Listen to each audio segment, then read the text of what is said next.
There's a man sitting by the river. He's holding a handful of water, but no matter how tightly he grips it, it keeps slipping through his fingers. The tighter he holds, the faster it escapes. After a while, his hands begin to ache. Still, he refuses to let go. That's how most of us live our lives. We hold on to pain-old memories, broken promises, the weight of words we can't forget. We replay them over and over, as if by holding tighter, we could somehow change the past. But all we end up doing is hurting ourselves more deeply. The strange truth is, pain doesn't destroy us. Our attachment to pain does. It's like clutching fire in our bare hands, hoping it'll turn into warmth, not realizing it's already burning us. And yet, we cling to it, because letting go feels like losing control. But what if letting go is not losing? What if it's the beginning of freedom? The Buddha once taught that pain is inevitable, but suffering is optional. In other words, the pain of life will come, it's part of being human. But the suffering, that's what we create when we resist what is, when we hold on to what's already gone. In the teaching How to Let Go of All Pain and Live in Peace, this truth comes alive. It reminds us that pain isn't a prison, it's a teacher.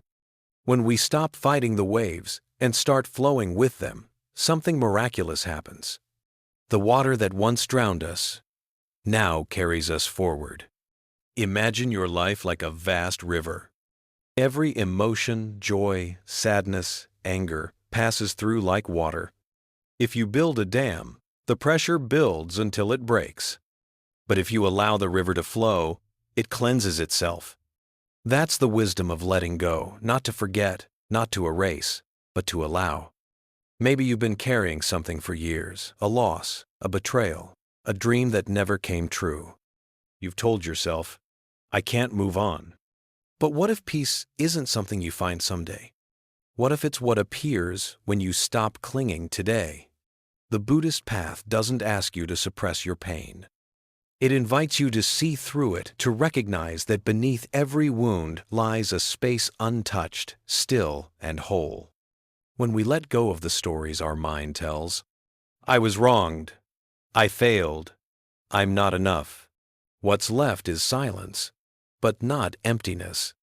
It's peace, the kind that doesn't depend on circumstances, on others, or on time. That's the freedom the Buddha spoke of, the freedom within. It's not somewhere out there waiting. It's right here, the moment you stop resisting what is. And as you listen to this, if something inside you whispers, maybe it's time, then this message was meant for you. Let it sink in. Because once you begin to understand that you are not your pain, you are the awareness watching it, everything changes. Before we move deeper into this teaching, if this message has already touched your heart, if it speaks to something you've been silently carrying, please take a moment to like this video, subscribe, or share it with someone you care about. That simple act helps this message reach others who might be standing where you once stood, holding on, afraid to let go. Now, let's begin our journey into understanding the art of release, and how, by letting go, we finally return to peace. 1. The river does not keep its wounds. There was once a man named Daniel. For years, he carried something heavy inside his heart, the pain of betrayal. A friend he trusted, someone he loved like a brother, had turned away when life got hard. No words of goodbye, no explanation, just silence. Daniel thought he had moved on. He went to work, smiled at people, even laughed sometimes. But deep inside, the wound was still open.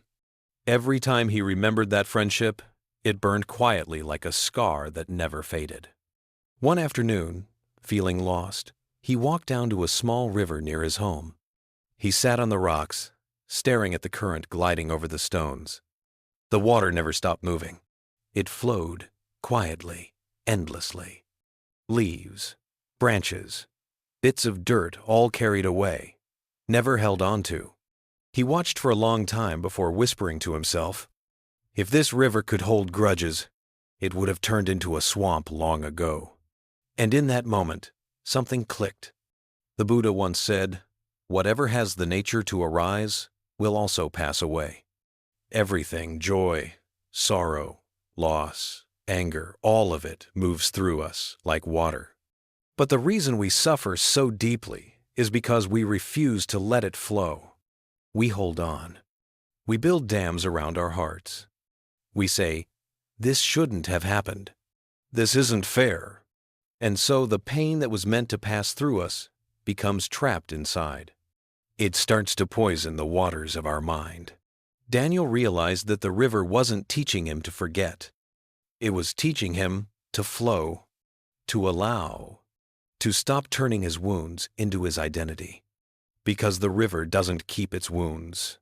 It doesn't argue with the fallen tree blocking its path. It simply finds a way around it. It doesn't mourn the leaf it carried yesterday. It just keeps moving, and in movement, it stays alive. Sometimes, healing doesn't come from doing something big. It comes from quietly deciding to stop fighting what's already gone. When you let go, life doesn't fall apart. It simply rearranges itself into a new form. Like water reshaping the rocks, time reshapes pain into wisdom. Daniel started to visit that river every week. At first, it was just to think. Then, slowly, to breathe. And one day, he realized something. The heaviness in his chest had softened. He still remembered the betrayal, but it no longer controlled his heart. He smiled and thought, "The river has carried it away." So let me ask you this. What are you still holding on to? A word someone said? A moment that broke you? A version of yourself that no longer exists? What if today, right now, you decided to let the river carry it away? The Buddha taught that grasping is the root of suffering. When we cling to the past, we give pain a place to live. But when we release it, we return to the natural rhythm of life. Think of how the sky doesn't hold the storm. It lets the rain fall, and when it's done, it's clear again. You, too, were meant to be like that vast, open, and free. It's not weakness to let go. It's wisdom. It's courage. Because it takes real strength to stop replaying the story that hurt you. It takes real strength to say, "This pain has taught me enough. Now I choose peace." Daniel didn't find peace because life became easy. He found peace because he stopped resisting what was. He stopped asking, "Why me?" and started asking, "What can this teach me?" And that's when life began to flow again. The river never keeps its wounds. It allows the world to move through it, trusting that every drop of water will find its way home to the sea. In the same way, your heart was never meant to stay broken. It was meant to open. So maybe tonight, sit quietly for a few minutes. Close your eyes. Take a breath. Imagine a river flowing through you, carrying away the pain, the resentment, the regret. Let it go, little by little. You don't have to force it. Just allow it to move. And you'll see, peace was never gone. It was only waiting for space to return. If this message has touched something in your heart, if you feel that gentle reminder that it's time to let go, please take a moment to like this video, subscribe, or share it with someone who might need to hear it. Because just like the river carries away pain, your simple act of sharing might help someone else find their flow again. The river does not keep its wounds. And neither should you, too. You are not the storm. You are the sky. There was a woman named Elena. To anyone looking from the outside, her life seemed calm. A good job, a family that loved her, a smile that always showed up at the right moments. But inside, it was different. Every day, she woke up with a storm in her chest. Thoughts swirling like dark clouds, memories, fears, what-ifs, and regrets. She tried to hide it. She told herself, I should be grateful. I should be stronger. But the more she resisted the storm, the louder it became. One night, after another long day of pretending she was fine, she sat by her window. The rain outside was relentless. Lightning flashed across the sky. But then, something caught her attention. No matter how wild the storm became, the sky never broke. The clouds raged, the thunder roared, but the sky— She whispered to herself, almost as if remembering something ancient. Maybe I'm not the storm. Maybe I'm the sky. The Buddha once said, just as the great ocean has one taste, the taste of salt, so too does my teaching have one taste, the taste of liberation. When we realize we are not our passing emotions, but the awareness behind them, that is liberation. Because emotions are like weather, they come and go. Anger, sadness, joy, fear, they're all just temporary storms. But you are not those clouds. You are the vast open sky that holds them. Elena began to see it. Every time anxiety returned, instead of fighting it, she whispered, "This too shall pass." When anger tried to take over, she didn't push it away. She just watched like the sky, watching the rain. At first, it wasn't easy. The storm wanted attention. It wanted her to believe, I am the pain, I am the fear.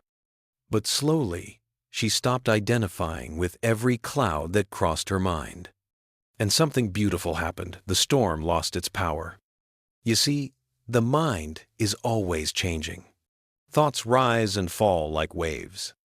But awareness, the part of you that sees, never changes. That's who you truly are. The Buddha taught that suffering begins when we attach our identity to impermanent things, our emotions, our roles, our stories. We say, I am sad. I am broken. But what if sadness is just visiting? What if it's just a passing rain shower, not a permanent storm? When Elena realized this, her life didn't instantly become perfect. But something inside her shifted. She stopped trying to control every feeling. She stopped fearing the rain. And, for the first time in years, she could sit in silence. Not as the storm, but as the sky, watching it pass. Maybe that's what peace truly is. Not the absence of storms, but the understanding that you are larger than them. Because no matter how fierce the rain, the sky always returns to blue. So the next time pain visits, instead of saying, why me? Say, ah, a storm has come. And then wait. Watch it. Breathe. You'll notice storms never last. No emotion can hold forever when you stop feeding it with resistance. The Buddha compared the awakened mind to an open sky, vast, spacious, untouched by the movements within it.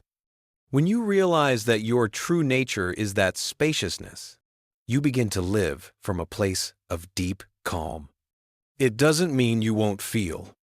It means you'll stop drowning in what you feel. You'll start seeing every emotion as a teacher, a visitor reminding you to return home to stillness. Elena learned that peace isn't about escaping life's chaos. It's about expanding enough to hold it, the way the sky holds every storm, without judgment, without fear. And maybe that's the message we all need right now. You are not the anger that visits you. You are not the sadness that moves through you. You are not the fear that tries to define you. You are the space that allows them to come and go. The silence beneath the noise. The sky behind the clouds. So, take a deep breath. Feel the air enter your body, the same air that moves through every living thing. That's your reminder. You've always been bigger than the storm. And if these words speak to something inside you, if you feel that gentle truth stirring in your heart, then take a moment to like this video, subscribe, or share it with someone you care about. Because sometimes all someone needs to hear is this: you are not the storm. You are the sky. 3. Suffering is the teacher you refuse to thank. You know, there's a story about a man named Daniel. For years, he believed that life had treated him unfairly. He worked hard, loved deeply, and yet everything he built seemed to fall apart. First, he lost his job. Then, his relationship ended. And soon after, his health began to fade. One night, sitting alone in his apartment, he whispered to himself, "Why me?" It felt like life was punishing him, like suffering had chosen him personally. But what Daniel didn't realize, at least not yet, was that suffering wasn't there to destroy him. It was there to teach him. The Buddha once said, "Pain is certain, but suffering is optional." At first, that sounds confusing, doesn't it? Because when life hurts, it's hard to see anything optional about it. But what this means is that pain happens, that's part of being alive. Yet suffering begins when we resist it, when we keep asking, "Why me?" When we cling to what's already gone. Daniel did exactly that. He resisted. He fought reality every single day, wishing things would go back to how they used to be. And the more he resisted, the heavier his pain became. Until one day, he met an old monk at a small Buddhist temple. The monk listened quietly as Daniel poured out his story, every frustration, every heartbreak. And when Daniel finished, the monk simply smiled and said, "My friend, the storm in your life is not your enemy. It's the classroom where your spirit learns to grow." Those words hit him like lightning. For the first time, Daniel stopped running from his suffering. He sat with it. He listened to it. And slowly, he began to understand. Suffering, when faced with awareness, reveals truth. It teaches us patience. It teaches us humility, the kind that comes from knowing we can't control everything. And it teaches us compassion, because when you've been broken, you understand the pain of others in a way that comfort never could. That's the strange gift of suffering. It burns away illusions. It strips you down until only what's real remains. Think about it. The people who are the kindest, the most understanding, the most grounded, they've all walked through their own storms. They've met their own pain. And instead of running away, they've learned to bow to it. One evening, Daniel returned to the same temple. He told the monk, "I think I understand now. My suffering wasn't a punishment. It was my teacher." The monk nodded and replied, "Yes, and the lesson was never about pain itself. It was about what the pain could awaken within you." That line stayed with Daniel for years, because he began to notice something. Every difficult moment in his life had shaped him. Losing his job taught him resilience.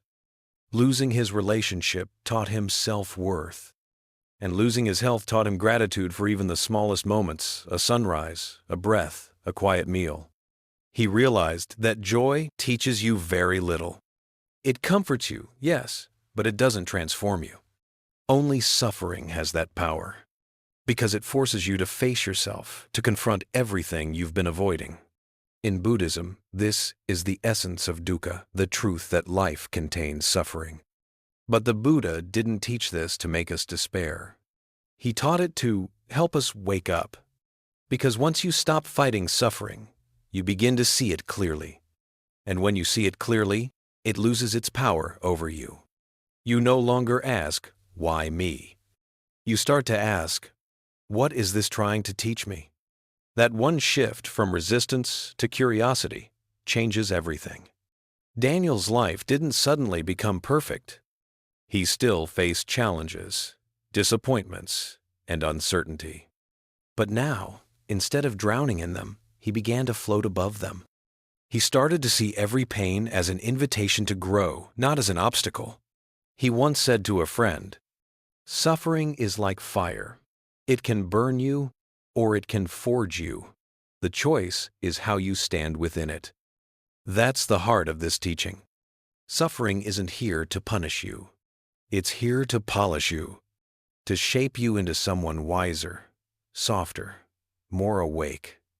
So, if you're walking through something painful right now, loss, heartbreak, failure, or uncertainty, remember this. You don't have to thank the pain today. You don't even have to understand it yet. But one day, when you look back, you might realize that it was the very thing that set you free.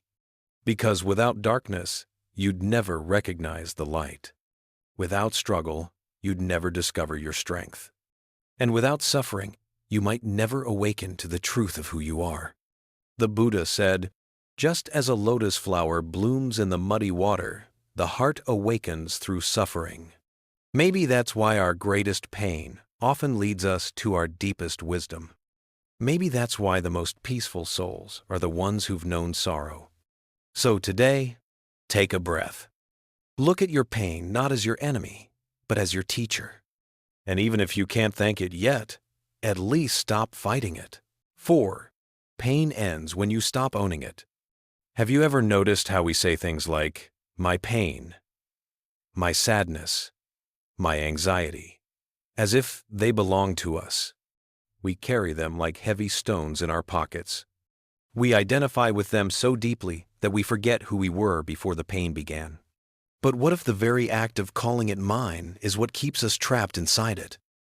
There's a woman named Lena. For years, she lived with the pain of losing someone she loved, her younger brother, who passed away suddenly in an accident. Every morning she woke up with the same thought, he's gone, and I can't move on.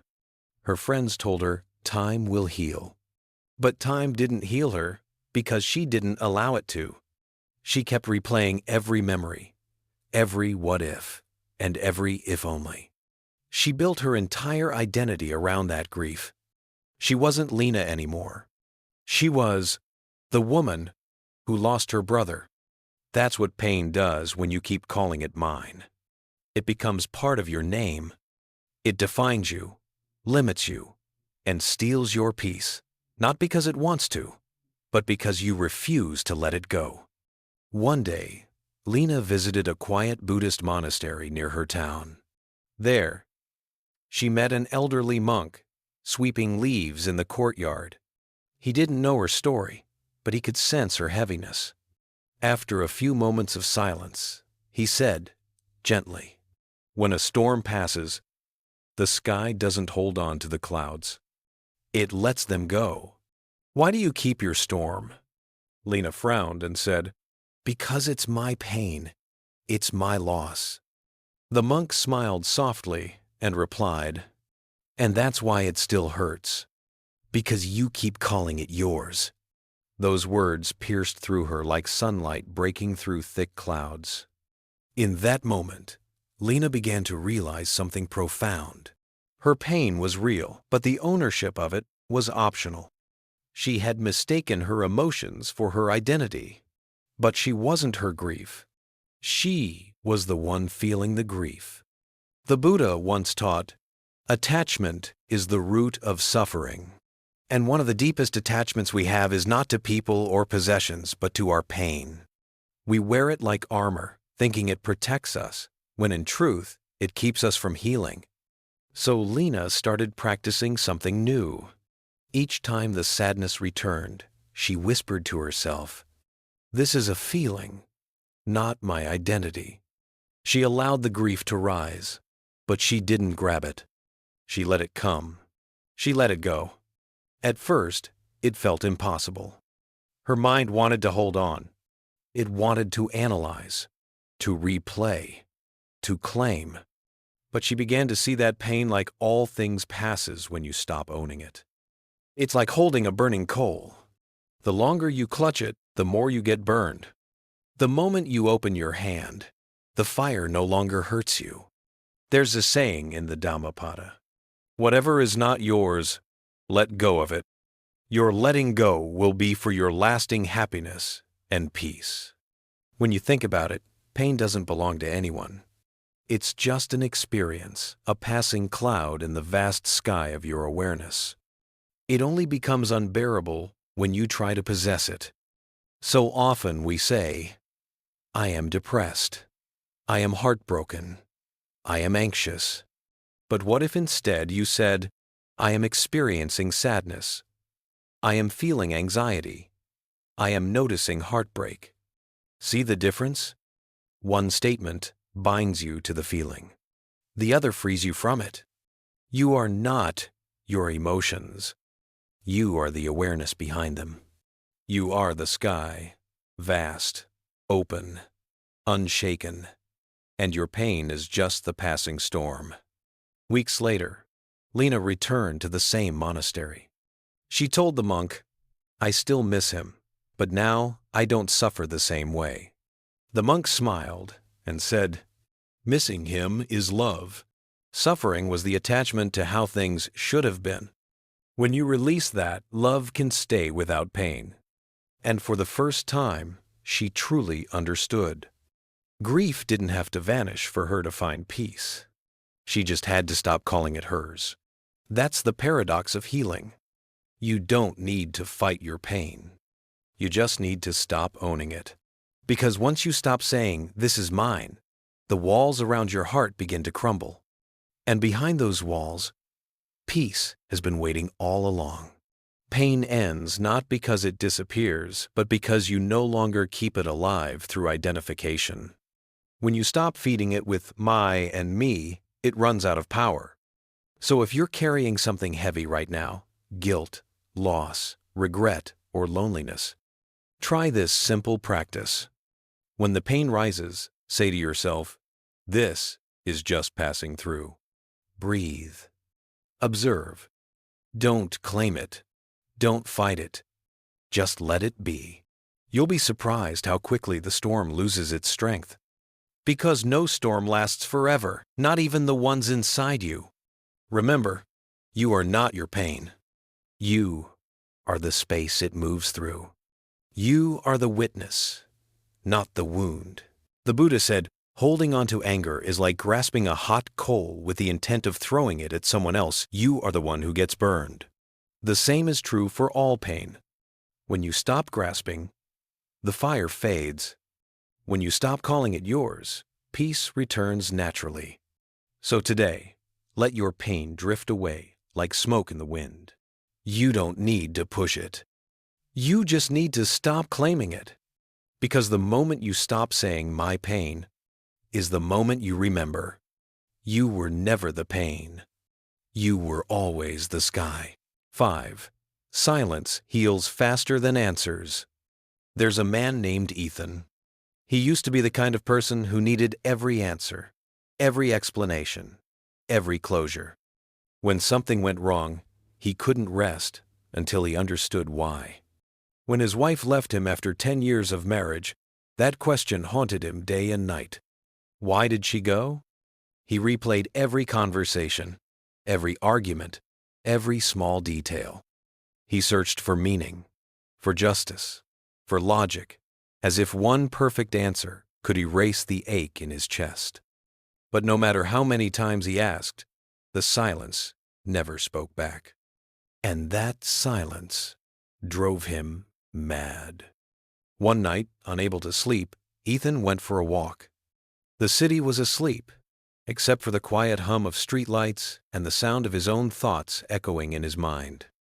He found himself standing by a small lake at the edge of town. The water was completely still calm, unmoving, reflecting the moonlight like a mirror. For a long time, he just stood there. No questions, no words, just stillness. And then, for the first time in months, his heart stopped fighting. He realized something. Maybe peace doesn't come from knowing. Maybe it comes from not needing to know. In Buddhism, there's a teaching that says, when the mind is still, the truth reveals itself. But our problem is we keep stirring the water. We want explanations, reasons, labels. We dig deeper and deeper into our pain, thinking understanding will bring peace. But often, The more we dig, the deeper we fall. The Buddha once compared the restless mind to muddy water. If you keep agitating it, it stays murky. But if you let it rest, the mud sinks, and the water becomes clear on its own. Ethan didn't find his answers that night, but he found something better: quiet. He went home, sat in the dark, and just breathed. No analysis, no questions, just presence. Every morning after that, he started his day in silence. No phone, no music, just 5 minutes of breathing. And slowly, that silence began to change him. The noise inside his head, the doubts, the regrets, the why me, started to fade. Not because he figured it all out, but because he realized he didn't have to. The truth is, pain often doesn't need a reason. It just needs room to breathe. Sometimes asking, "Why did this happen?" only deepens the wound. But when we fall silent, when we stop interrogating life, healing begins to whisper. Silence doesn't mean ignoring what happened. It means letting the storm settle before you try to understand it. Because when your heart is still, wisdom has space to enter. One day, Ethan visited a meditation center. He met a teacher named Venerable Thao, a calm, soft-spoken monk who seemed to move slower than time itself. Ethan asked him, "Venerable, I've been meditating, but the silence feels empty. I want to understand my pain. I want answers." The monk smiled and said, "When you plant a seed, do you keep digging it up to see if it's growing?" Ethan shook his head. "Then stop digging into your pain," the monk replied. "Let the silence be the sunlight. Healing grows quietly when you no longer disturb it." Those words stayed with him. And from that day, Ethan stopped chasing closure. He stopped trying to explain his suffering into submission. He allowed life to be what it was: uncertain, imperfect, beautifully unresolved. Months later, he noticed something astonishing. The memories that once burned his heart no longer hurt the same way. They were still there, but lighter, softer, almost sacred. Because silence had done what no explanation could. It had transformed his pain into understanding. In the Dhammapada, it's written, "Better than 1,000 hollow words is one word that brings peace." But sometimes, even that one word isn't needed. Because true peace doesn't come from words, it comes from the space between them. When we stop trying to make sense of everything, we start to sense life itself. We begin to hear what's underneath the noise. The quiet hum of being alive, the natural rhythm of the heart, the whisper of something eternal within us. Maybe right now, you're like Ethan once was. Maybe you're carrying a question that has no answer. Why did they leave? Why did this happen to me? Why can't I move on? But what if you don't need to find the answer? What if you just need to stop asking? Because in that silence, your heart remembers what your mind forgot. That peace is not something to achieve, it's something you allow. When you fall silent, you stop resisting. And when you stop resisting, you heal. So, sit quietly. Let the noise settle. Let your breath become gentle. Feel the weight on your chest begin to lift, even just a little. You don't have to fix it. You don't have to name it. You just have to be here. Because silence heals faster than answers. Not because it gives you clarity, but because it reminds you that you were never broken to begin with. 6. The weight of sorrow lifts when you stop measuring life. Have you ever caught yourself thinking, "Why am I not where I should be by now?" Maybe you scroll through your phone and see someone buying a new house, getting promoted, or traveling the world. And that quiet voice inside whispers, "I'm falling behind." That voice belonged to Emma for years. She was a kind, hard-working woman, always chasing the next milestone. But no matter what she achieved, the new job, the better apartment, even a relationship that looked perfect on the outside. There was always this subtle ache inside her heart. She was constantly measuring her life against her past, against others, against the picture she thought her life should look like. And one day, when everything fell apart, her relationship ended, her job changed, and her plans collapsed, she found herself sitting alone on a park bench, tears in her eyes, whispering, "I did everything right, so why do I still feel so empty?" That's when an old monk, who happened to be sweeping leaves nearby, noticed her. He didn't say anything at first.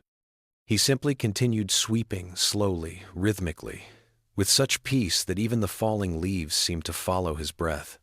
Emma finally looked up and asked, "Why does life feel so heavy?" The monk smiled gently and said, "Because, child, you keep weighing it." His words stunned her. She frowned, confused. "What do you mean?"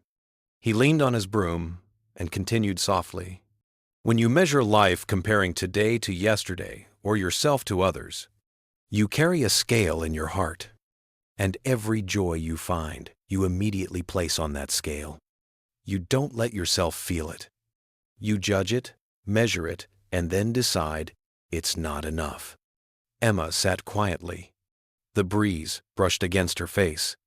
For the first time in a long while, she didn't argue. She just listened. The monk continued, "The Buddha once said, 'Comparison is the thief of joy.' When we compare, we plant seeds of sorrow. But when we stop measuring, we let life breathe again." Those words stayed with her. And in the days that followed, Emma decided to try something new. She stopped checking her phone first thing in the morning. She stopped measuring her success by the timeline of others. Instead, she began each day with a small act of gratitude, just breathing deeply and saying, "I'm here, and that's enough for now." At first, it felt strange.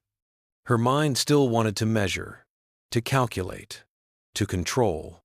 But slowly, something began to change. She started noticing simple things: the sound of rain against the window, the warmth of sunlight on her skin, the laughter of strangers passing by. The world hadn't changed. Her job was still demanding, her path still uncertain, but she had changed. She stopped chasing and started living. And that's when she finally understood what the monk meant. Peace doesn't arrive when life becomes perfect. It begins the moment we stop measuring what perfect should look like. You see, we often imprison ourselves in invisible cages built from comparison. We compare our bodies, our jobs, our relationships, even our spiritual progress. We measure happiness like it's a competition. But the truth is, no one's path looks the same, and it's not supposed to. When you stop measuring life, you start experiencing it. You stop rushing to reach a finish line that doesn't exist. You begin to see the beauty in small, imperfect moments. The laughter that fades, the meal that doesn't go as planned, the walk with no destination. In Buddhist teaching, this is the essence of equanimity. To meet life as it is, without judgment, without comparison. To simply be. One day, Emma returned to that same park. The monk was there again, sweeping the path. This time, she didn't have tears in her eyes. She had a quiet smile. He looked up and asked gently, "So how is your heart today?" She bowed slightly and said, "Lighter, because I stopped weighing it." The monk smiled. "That's how healing begins," he said. "When you stop measuring, sorrow has nothing to hold on to." And maybe that's the lesson for all of us. Life isn't a race to be won or a list to complete. It's a river to flow with. Sometimes calm, sometimes rough, but always moving, always teaching. So if your heart feels heavy today, pause. Take a breath. Notice the ground beneath your feet, the air filling your lungs, The moment that's here and alive. You don't need to measure it. Just feel it. Because peace doesn't live in numbers or timelines. It lives in presence. And once you stop measuring your life, you finally start living it. 7. Healing begins when you stop running from yourself. There was a time when Daniel couldn't stand being alone. Silence terrified him. The moment the world around him grew quiet, his mind started to scream. So he filled his life with noise. He worked long hours. He scrolled endlessly through his phone. He surrounded himself with people, conversations, and distractions, anything to avoid the voice inside that whispered truths he didn't want to face. Have you ever done that? Kept yourself busy just so you wouldn't have to feel? So you wouldn't have to look at the pain sitting quietly inside your own heart? For Daniel, that pain came from years of loss, his father's absence, broken relationships, and the weight of always pretending he was fine. But no matter how far he ran, no matter how much he achieved, there was always this emptiness following close behind. One evening, after a long day, he sat alone in his apartment. No music, no phone, just silence. And in that silence, all the emotions he'd buried began to rise: anger, guilt, loneliness. He wanted to escape. He wanted to reach for his phone, to call someone, to drown it all out. But something inside him whispered, "Stay." So he did. For the first time, he didn't run. He sat there and cried. Not the quiet kind of tears, but the deep ones, the kind that come from your chest, the kind that burn as they leave. And when the tears stopped, a strange peace came. Not joy, not happiness, but peace. A stillness he hadn't felt in years. It was as if by facing his pain, he had finally made peace with it. Later that week, Daniel visited a small Buddhist center near his home. He spoke with an elderly monk named Tenzin. He told him, "I've spent my whole life trying to fix myself, to distract myself, to be someone else. But every time I stop running, it hurts." The monk smiled kindly and said, "Yes, because the part of you that hurts has been waiting for you to listen." He continued, "The Buddha taught that suffering isn't an enemy to escape. It's a messenger telling you where love and understanding are needed most." Daniel sat quietly. Tenzin's words sank deep into his heart. All those years, he had been trying to outrun the very thing that could heal him himself. The monk placed his hand over his heart and said softly, "When you turn toward your pain instead of away from it, you begin to see that it's not trying to destroy you.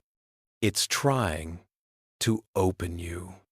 From that day, Daniel began a new practice. Every morning, he sat for 10 minutes in silence.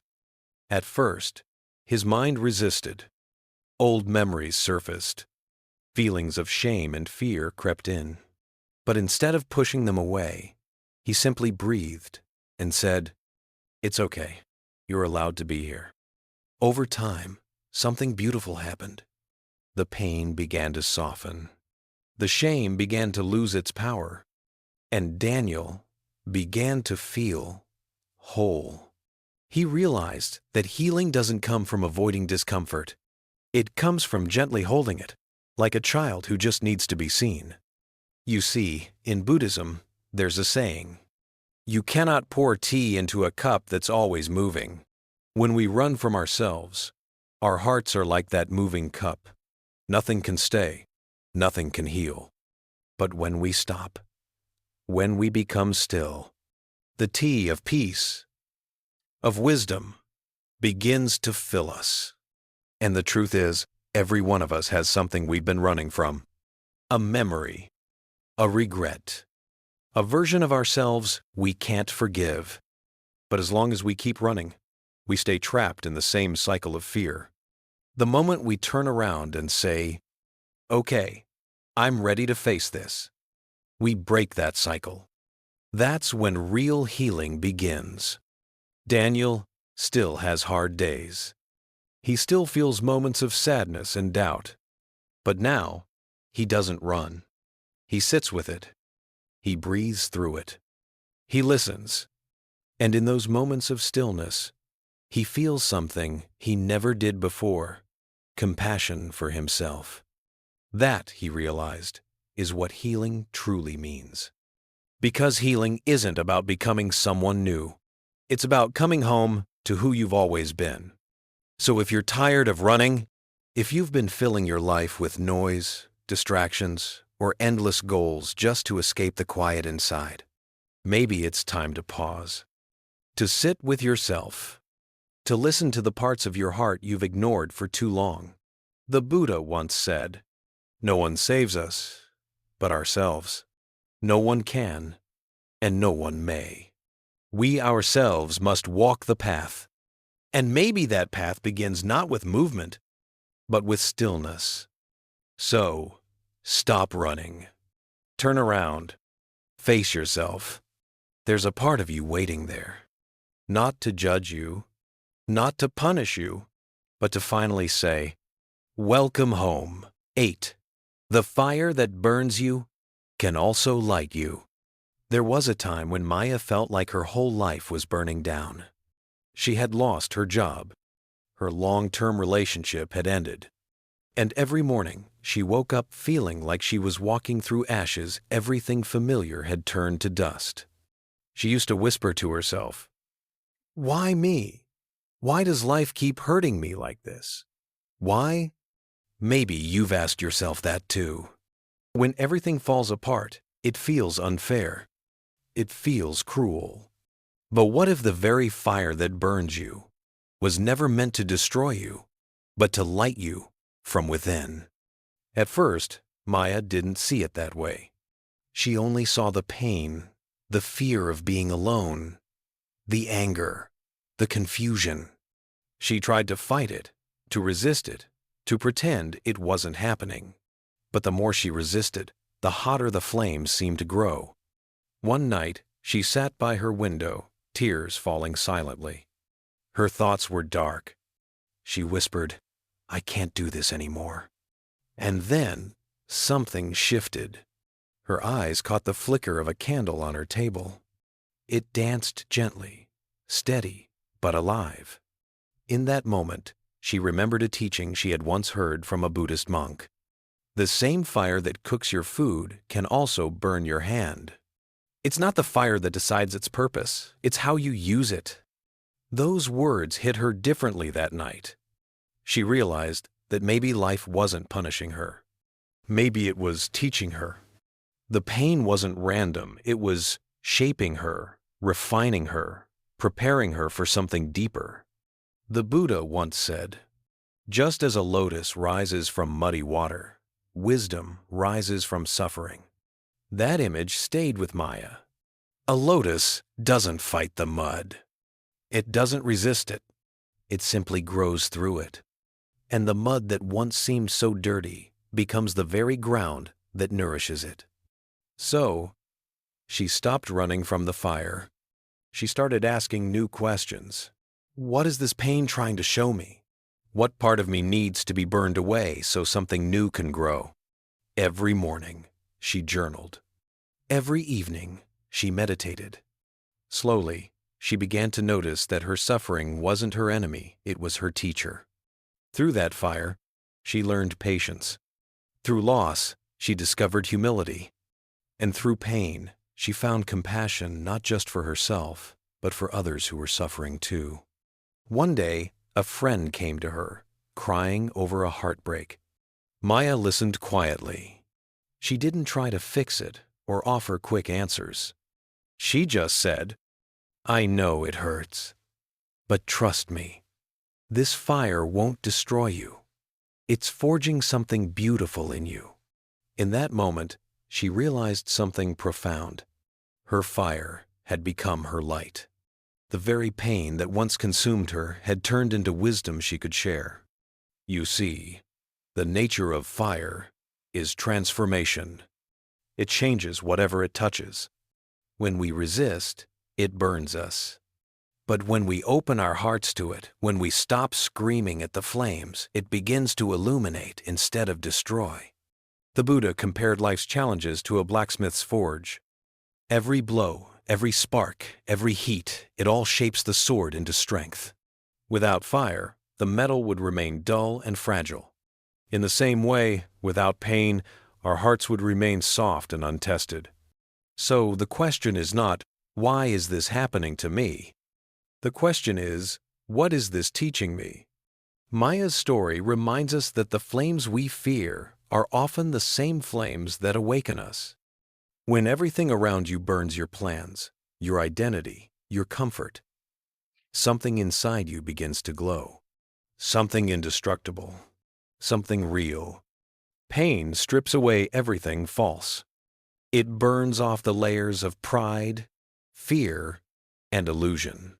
And what remains is truth, pure and simple. So if you're in the fire right now, if life feels unbearable, take a breath. Don't curse the flames. Sit with them. Let them do their work.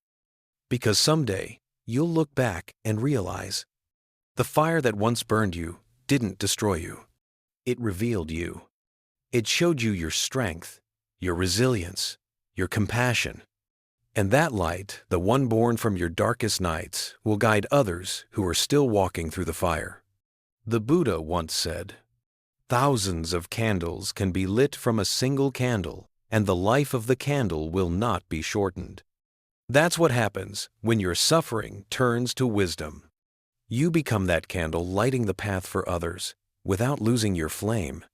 So remember this: the fire that burns you can also light you.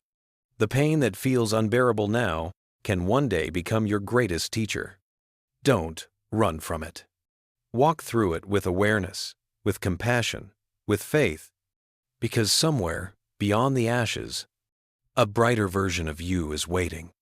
The one who knows that light and fire were never separate to begin with. 9. True strength is learning to sit with emptiness without fear. There was a man named Daniel. For years, he lived what many would call a good life, a stable job, a warm home, someone who loved him deeply. But then, one quiet autumn evening, that life he knew collapsed. His partner left. His father passed away. And almost overnight, the world around him lost its color. Daniel would wake up, stare at the ceiling, and feel nothing. Not sadness, not anger. Just an emptiness so heavy it seemed to fill the entire room. He tried everything to escape it. Music, work, even meditation apps that promised peace in 7 minutes. But nothing worked. The silence inside him only grew louder. One day, exhausted and desperate, he went to visit a small Buddhist temple on the edge of town. An old monk greeted him, eyes kind, step slow, voice calm as still water. Daniel said, "I feel empty, like everything I loved has vanished. I'm scared I'll never feel alive again."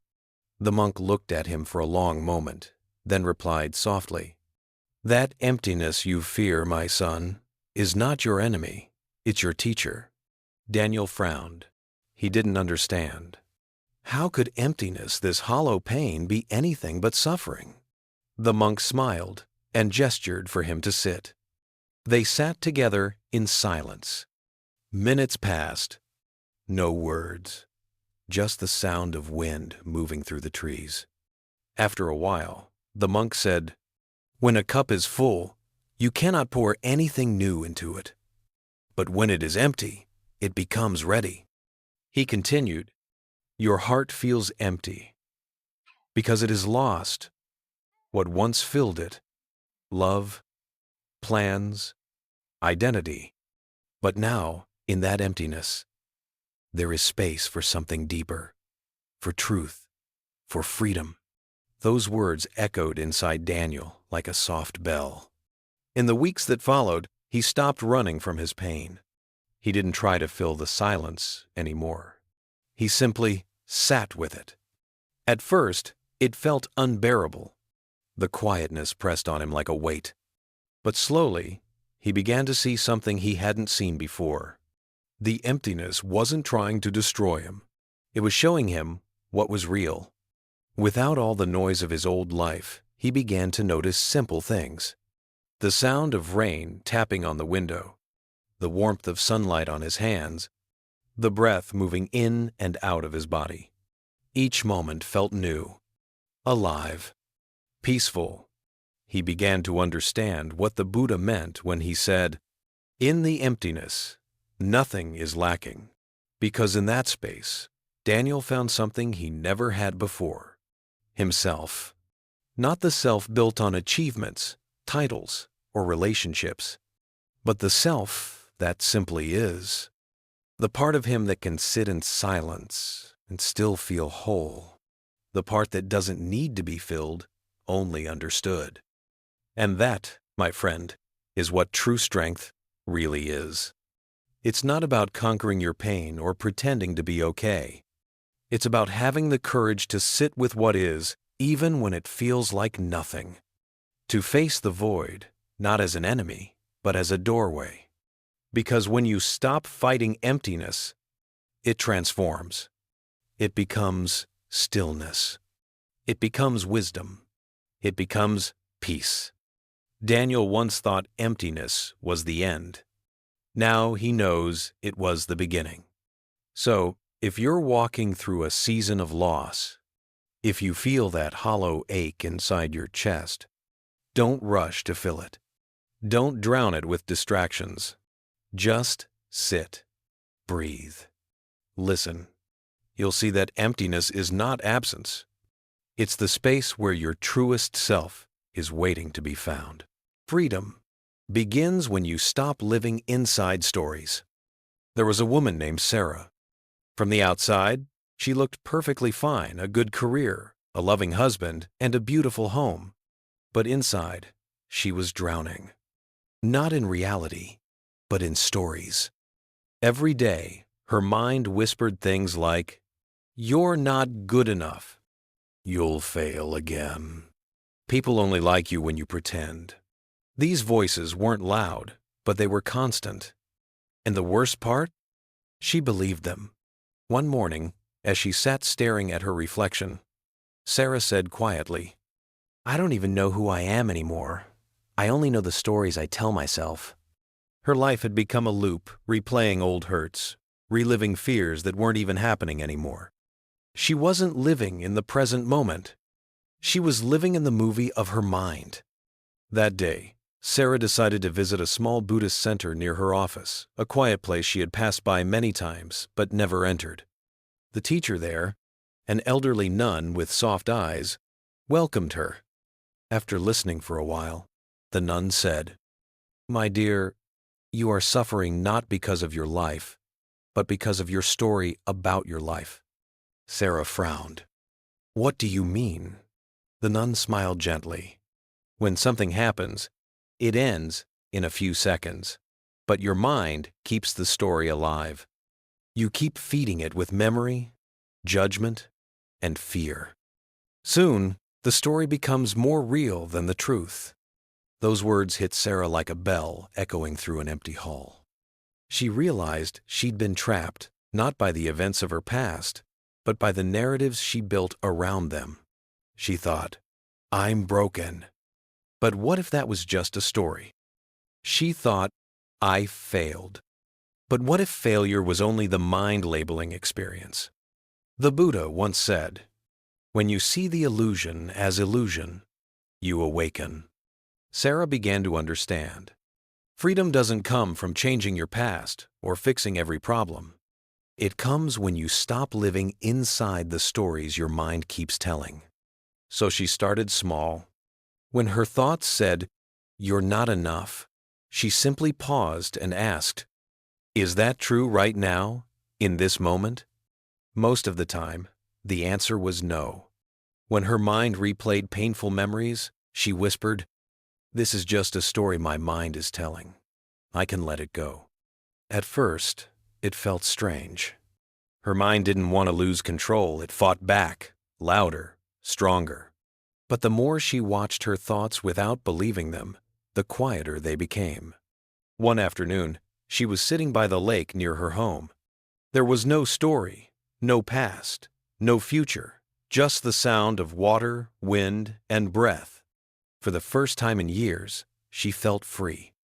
Not because her life was perfect, but because she had stopped being the character in every story her mind wrote. She was now the watcher, the awareness behind it all. And in that awareness, there was no fear, no shame, no comparison, only peace. Because once you stop living inside your stories, you see that life itself has always been here, simple, clear, silent. The stories will still come, that's what the mind does. But you no longer have to live inside them. You can just smile, let them pass, and return to what's real. This breath, this moment, this life unfolding right now. That's what freedom truly means. Not escaping reality, but meeting it naked, raw, unfiltered, and realizing it's enough. Sarah once said, "I used to think freedom was something I had to find. Now I know it's what I've always had. I just couldn't see it behind all my stories." So, if you're trapped in thoughts that say you're not enough, pause, breathe, ask yourself, is this true, or is this just another story? Because the moment you stop believing the story, you wake up. And when you wake up, you're free. 11. Letting go of control is the doorway to inner freedom. There was a man named David. For most of his life, he believed that if he just worked hard enough, planned carefully enough, and stayed in control, everything would go his way. He scheduled every hour of his day. He worried over every detail. He needed life to follow his plan perfectly. But life, as it often does, had other ideas. When his company downsized, David lost his job. Then his relationship ended. Suddenly, everything he thought he could control collapsed. He felt like a man standing in the middle of a storm, trying to stop the wind with his bare hands. The more he resisted, the harder life pushed back. One evening, overwhelmed and exhausted, he found himself walking along a quiet river. He noticed how the water flowed effortlessly around the rocks, over the branches, never fighting, never forcing. It just moved, calm, unbothered, free. And for the first time, David thought, what if life is meant to be like that? He remembered a line from the Buddha's teaching. When you let go, you gain everything. When you hold on, you lose your peace. That night, something in him began to shift. He realized that his need to control everything wasn't bringing him peace, it was creating his suffering. Because control is an illusion. We never truly control what happens, we only control how we respond. So, he began a new kind of practice. Each morning, before the day began, he'd take a few deep breaths and whisper to himself, I don't need to control today. I just need to be present. It wasn't easy. When things went wrong, his old instincts kicked in the urge to fix, to force, to predict. But now, instead of reacting, he paused. He watched his need for control rise and fall, like waves that always return to the shore. He started to see that every time he let go, something beautiful happened. When he stopped controlling conversations, he listened, and his relationships deepened. When he stopped controlling outcomes, opportunities appeared that he never could have planned. And when he stopped controlling himself, forcing perfection, hiding emotions, he finally began to breathe.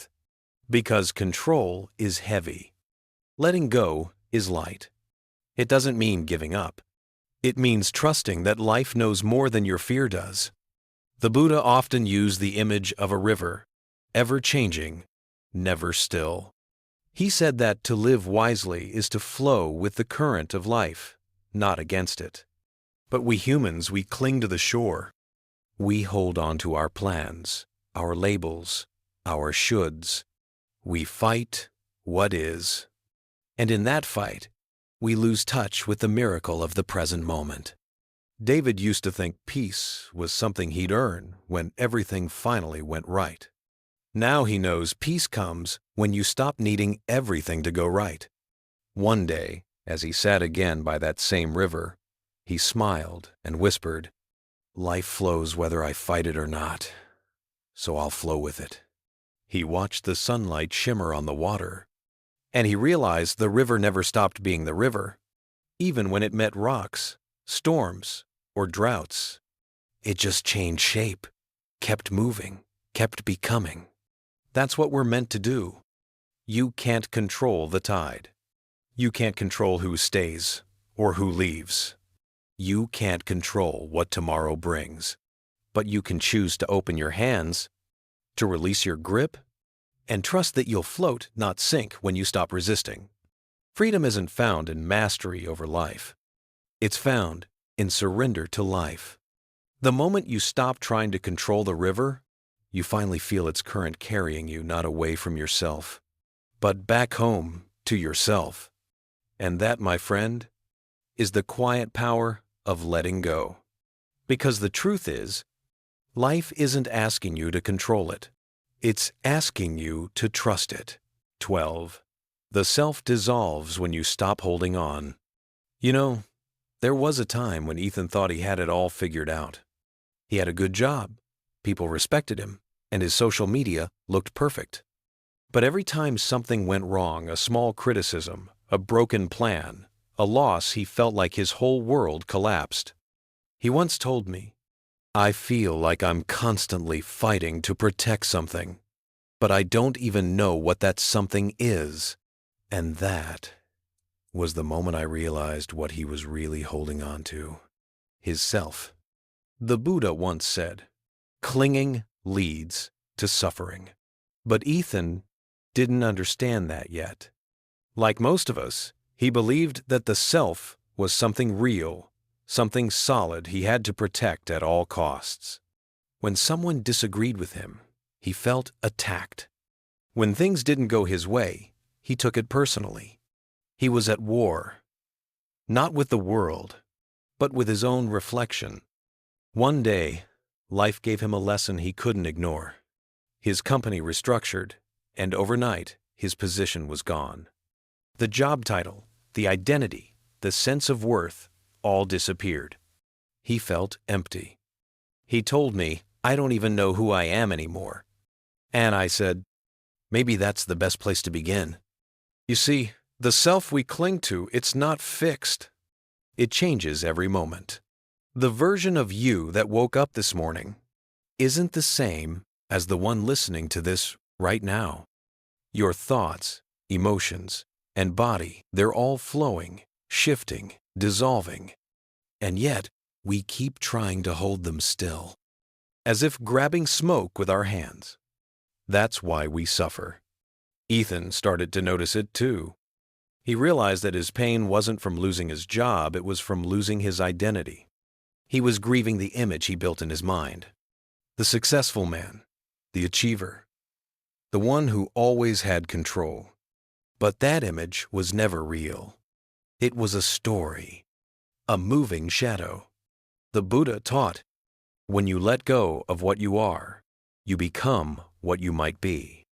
When Ethan stopped chasing his old image, something beautiful began to unfold. He stopped forcing things. He started listening to his breath, to silence, to what truly mattered. At first, it felt strange, like standing in an empty room with no mirror. But slowly, peace began to fill that space. One morning, while sitting by the lake, Ethan said, "I feel lighter, like I'm no one, but also everyone." That's when he understood what Buddhism calls anatta, no fixed self. He realized that life doesn't need a name tag. It just is. And when you stop holding on, what dissolves is not who you are, but who you thought you had to be. So let me ask you this. What are you holding on to? An identity? A title? A story you keep telling yourself? Because the truth is, every label, every belief about me and mine is just a costume the ego wears for a little while. The moment you take it too seriously, you start living inside a cage made of your own thoughts. But when you stop holding on, that cage disappears, and all that's left is spacious awareness. Pure, peaceful, unshaken by success or failure. The Buddha compared this to a river. If you try to grab the water, it slips away. But if you simply let it flow, you can feel its coolness, its rhythm, its life. Your self is like that. It's not meant to be captured, it's meant to be experienced. When you understand that, you no longer fear change, because change is what you are. Ethan didn't become a monk. He didn't move to the mountains. He still lives an ordinary life, but something inside him changed forever. He no longer defines himself by what he has or what people say. He just is. And that, my friend, is the quiet freedom that appears when the self dissolves. So, the next time you feel lost or afraid, remember this: you don't need to hold everything together. Let life move. Let the old you fall away. Because when you stop holding on, you don't lose yourself. You return to the vastness that was always there. That's where real peace begins. 13. Patience with life is the highest form of strength. There was a time when Sarah thought patience was weakness. She believed that strong people never waited. They pushed harder, moved faster, and forced life to go their way. But life had a different plan. One day, after months of preparing for a big promotion, she was told, "Sorry, we've decided to go in another direction." Just like that, everything she'd worked for, her late nights, her effort, her dreams, was gone. She tried to act fine, but deep down, she was angry. Angry at her boss. Angry at life. Angry at herself for not being enough. She said to me once, "Why is life always testing me?" And I told her, because life doesn't test you to break you. It tests you to shape you. You see, patience is not about waiting quietly for things to get better. It's about trusting that even the difficult moments have a purpose. It's strength disguised as stillness. The Buddha said, "Endurance is the highest practice." And he didn't mean just enduring pain. He meant learning to sit with uncertainty without letting it poison your heart. For Sarah, this was the hardest lesson. She had always been a doer, someone who needed answers right now. But for the first time, she couldn't fix it. She couldn't speed it up. She had to wait. Days turned into weeks. Weeks into months. And during that time, something unexpected began to happen. Her anger started to soften. Her energy began to shift from control to acceptance. One evening, she was sitting by her window, watching the rain. The city lights reflected on the glass, and she realized how much time she had spent fighting life, trying to rush seasons that weren't meant to bloom yet. That night, she wrote in her journal, "Maybe the lesson isn't about getting what I want. Maybe it's about becoming the kind of person who can wait with peace." That's when true patience was born. You see, when we talk about strength, we often picture someone who never bends. But real strength, the kind that lasts, is the ability to bend without breaking. It's not resistance. It's resilience.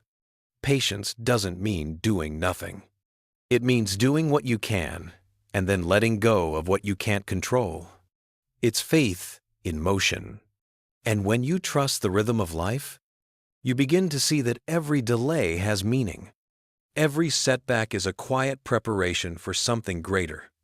Months later, Sarah found herself in a new position, one she never even planned for.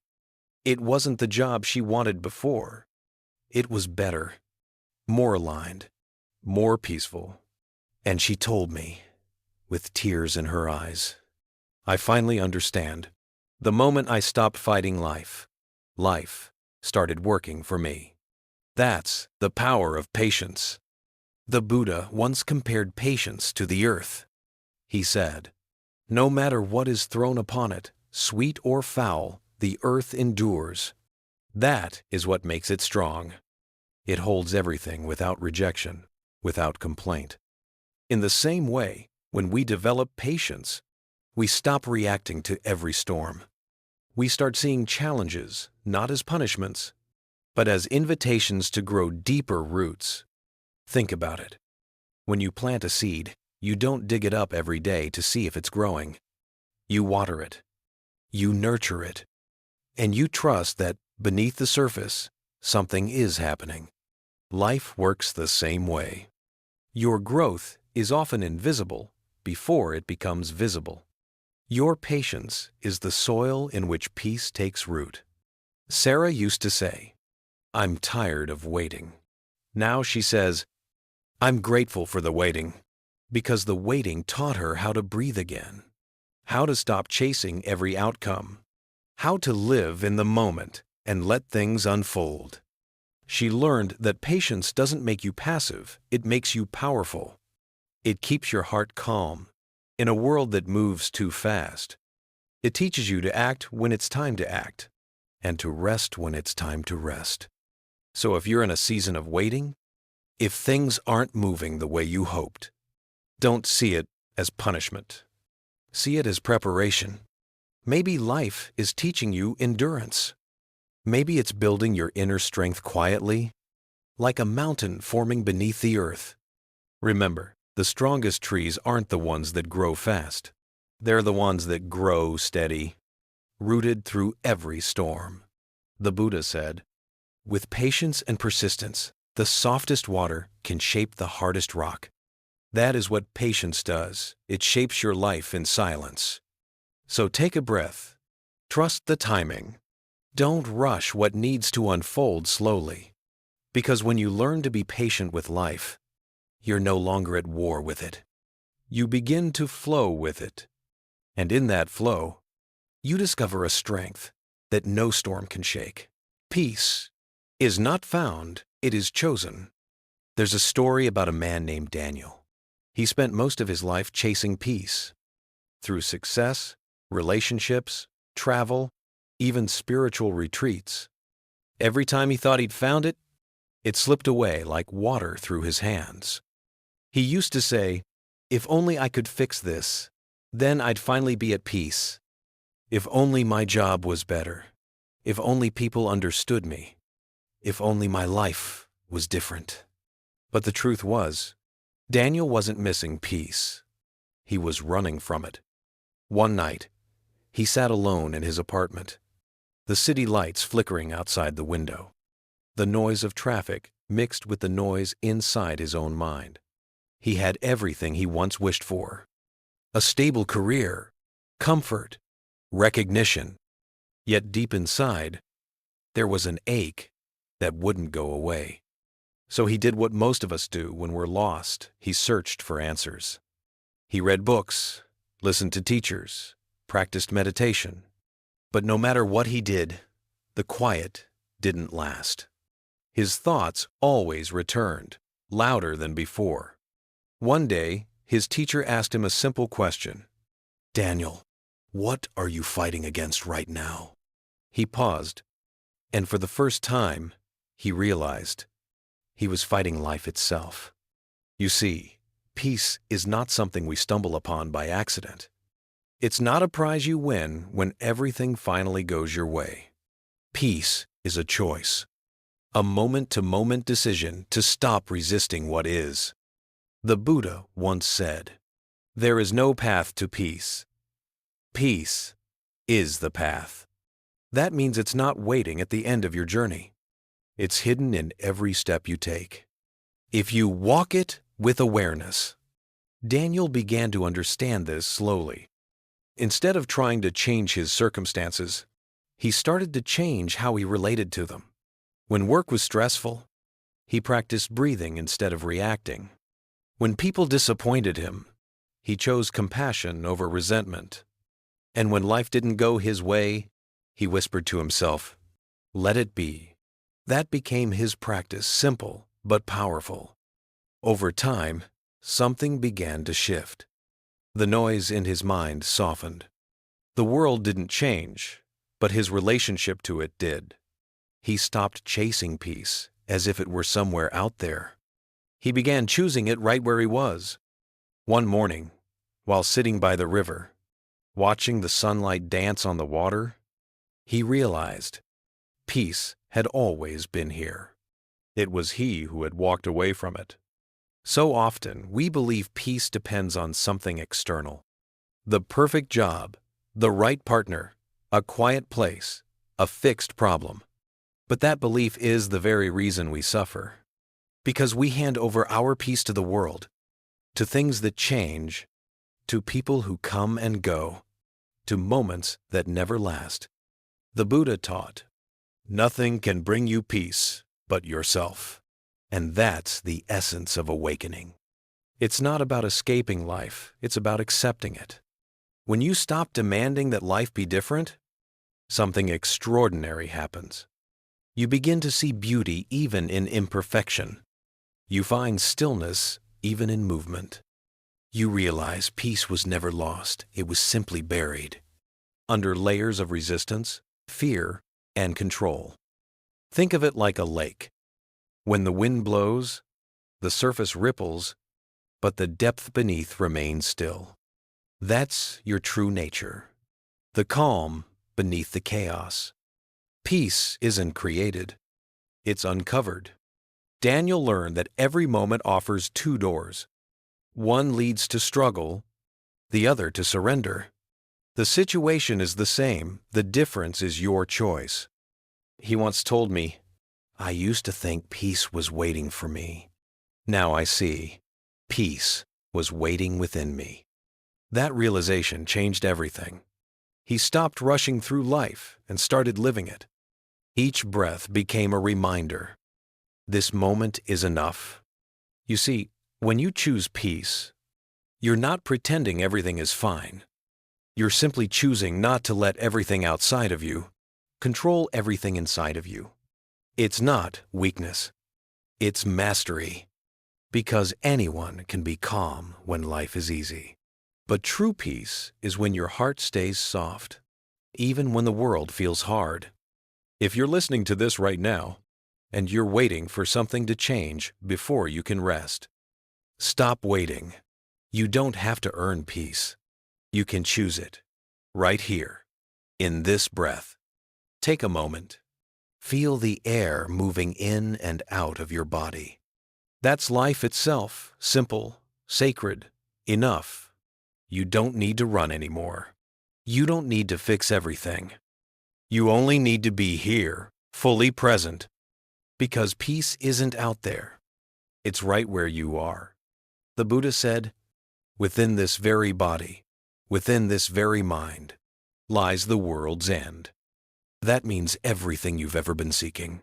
Freedom, joy, stillness has always been inside you. So the next time your mind tells you, "I'll be at peace when," smile gently and say, "No, I choose peace now." Peace is not found, it is chosen. And the moment you choose it, you realize it was never gone. It was always waiting, quietly, for you to come home. Key insights and reflections. As we come to the end of this journey, let's pause for a moment. Take a breath. Let everything you've just heard sink in. This video has been a gentle reminder, a collection of timeless Buddhist lessons that teach us how to transform pain into wisdom. Each teaching, like a drop of morning dew, reflects the same truth from a different angle. That freedom isn't found by escaping what hurts, but by softening into it, by letting go. We talked about how clinging to pain keeps us trapped, how silence can become our greatest healer, and how realizing we are bigger than our emotions opens the door to peace. We explored what it means to release ownership of suffering, to stop saying, "my pain, my wound," and instead, to see it as a passing storm in a vast sky. We learned that when we stop demanding life to be a certain way, when we sit with emptiness without fear, when we no longer measure or control every little thing, that's when we begin to touch true peace. Every moment of this teaching has been a step toward one truth. Freedom lies in how we face reality.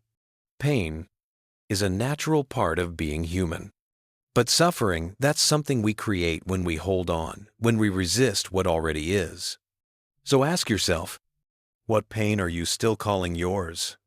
What story are you replaying in your mind, over and over again, hoping it will change? Imagine what your life might feel like if you finally let it go. If you stopped fighting the river and just allowed yourself to flow with it freely, gracefully, like water finding its way home. Peace isn't waiting at the end of some perfect moment. It's here, now, in the quiet choice to release, to breathe, to trust the unfolding of life. That's what enlightenment really means, not escaping the world, but awakening within it. So, as you move forward after this video, carry this thought in your heart. Pain will visit, but it doesn't have to stay. Let it teach you, not define you. Let it open your heart, not close it. And with each breath, choose peace again and again until it becomes your natural state. If this message touched something within you, share it with someone who might need it too. You never know how far a moment of mindfulness can travel. And if you'd like to walk further on this path of inner peace, stay close to us here at Buddhist Wisdom. Every week, we share reflections to help you heal, grow, and remember who you truly are. Thank you sincerely for being here, for watching until the very end, and for choosing to bring awareness into your day. May your heart be light, your mind be calm, and your spirit flow like a river, free and clear. See you in the next video, my friend. Until then, be still, be kind, and keep letting go.